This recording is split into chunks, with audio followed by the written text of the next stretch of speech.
పెద్ద మనసు రీసర్వే చేసిన భూముల యొక్క పాస్బుక్లు రైతాంగాలకు ఇవ్వాలని ఈ సంవత్సరం 8 నెలల కాలంలో ఒక రీసర్వే స్టేట్ వైడ్ ప్రతి గ్రామం కూడా జగలేని గ్రామాలు కొన్ని చేయడం కూడా జరిగింది. మరి అదే విధంగా ఇవాళ పెద్ద ఎత్తున రైతుల యొక్క పాస్బుక్లు రాష్ట్ర వ్యాప్తంగా కూడా ప్రతి నియోజకవర్గంలో ఒక పండుగ వాతావరణంతో రైతుల పాస్బుక్లు ప్రజాప్రతినిధులు ప్రభుత్వ అధికారుల సహకారంతో అందజేయాలని చెప్పి ఒక వినూత్న కార్యక్రమానికి వారి ప్రభుత్వం శ్రీకారం చుడతారు. అందులో భాగంగానే ఇవాళ ఎస్కోట్ మండలంలో రీసర్వే అయిన గ్రామాల్లో పాస్బుక్స్ అన్ని కూడా ఒక దగ్గరికి రైతాంగాన్ని చేర్చి ఇవ్వాలనే ఒక కార్యక్రమాన్ని స్థానిక ఎంఆర్ఓ గారి సహకారంతో రెవెన్యూ వాళ్ళ యొక్క చేయులతో ఈ కార్యక్రమాన్ని ఇక్కడ ఫంక్షన్ హాల్లో పెట్టడం జరిగింది. అందులో భాగంగానే మరి వేదిక మీద మా ప్రజాప్రతినిధులు అందరూ కూడా హాజరయ్యామని మొట్టమొదటి తెలియజేస్తాము. ఏ విధంగా ఇబ్బందులు ఈనాడు కూటమి ప్రభుత్వం వచ్చిన తర్వాత విత్తనాల దగ్గర నుంచి మన ధాన్యం కొనుగోలు విధానం వరకు ఒకసారి ఆలోచించండి.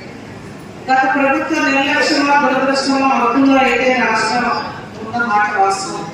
దాని వాళ్ళ ఒక క్రమశిక్షణతో చంద్రబాబు గారి నాయకత్వంలో ముఖ్యమంత్రి గారి యొక్క మేధావిత్వంలో ఇవాళ రాష్ట్రంలో మనం ఆ ఆర్థిక లోటు నుంచి ఆ కష్టాల నుంచి ఒక ఒడ్డుకు తీసుకొచ్చి ప్రతి ఒక్క సంక్షేమానికి పెద్దపీట వేసి ఎన్నికల హామీలు కావచ్చు, సూపర్ 6 పథకాలు, ఎన్టీఆర్ పెన్షన్ భరోసా కార్యక్రమం, పెన్షన్ పెంచి అందించిన విధానం కావచ్చు, మన రైతుల కోసం అన్నదాత సుఖీభవ ద్వారా సంవత్సరానికి 20,000 రూపాయలు ఇస్తామని చెప్పిన సుఖీభవ పథకం ద్వారా మీకు కేంద్ర రాష్ట్ర ప్రభుత్వాలు అందజేస్తున్న చేయూత కావచ్చు, లేకపోతే రైతులకు సంబంధించి విత్తనాలు, ఇతర ఆవాస దినుసులు, లేకపోతే మనం ఇక్కడ ఒక్క వరికే ప్రాధాన్యత ఇస్తాం. కానీ ఉభయ గోదావరి జిల్లాలు కానీ రాయలసీమ జిల్లాలు కానీ ఇతర పంటలకు ప్రాధాన్యత ఇస్తారు. మొక్కజొన్న, జీడి, మామిడి, అరటి, మరి మిరప, వేరుశనగ, కొమ్ము శనగలు, ఇలాగా పసుపు, అల్లం, పామ్ ఆయిల్, ఇలా అనేక పంటలకి రాష్ట్రం అంతా కూడా ఇతర రైతులంతా ముందుకొచ్చి వాళ్ళందరినీ కూడా ఇవాళ కూటమితో ఎన్నో విధాలు ఆదుకుంటున్నారు. కాకపోతే మీ అందరికీ తెలుసు అమరావతి పొగాకు రైతులు ఆదుకున్నారు. మామిడి పంట రాయలసీమ జిల్లాలో, చిత్తూరు జిల్లాలో పడిన పంట గిట్టుబాటు కాలేదని ప్రభుత్వమే మామిడి పండు కొనుగోలు చేసి వాళ్ళకి మద్దతు కూడా ఇచ్చిన విషయం పత్రిక ద్వారా మనం అందరూ చూసాం. ఇలా అన్ని విధాల రైతులు ఆడుతున్నాం.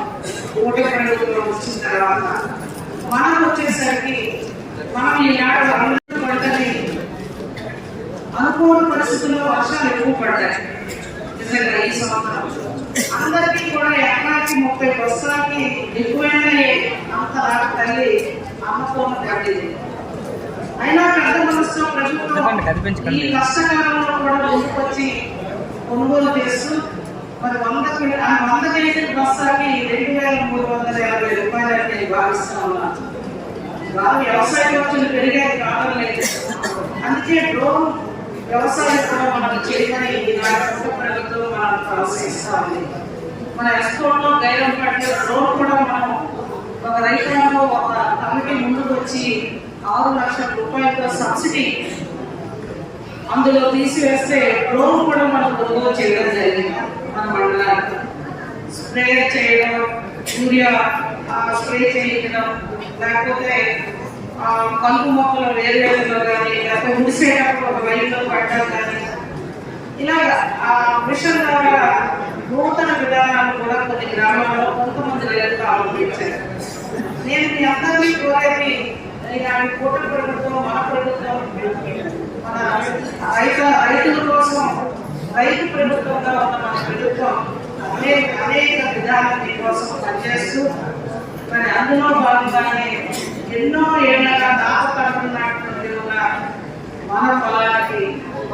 పాస్బుక్స్ కూడా ఇవ్వడానికి ముందుకు రావడం. ఎవరైనా నాయన పాస్బుక్ ఎక్కడైనా డబ్బులు ఏమైనా ఖర్చు పెట్టుకున్నారా?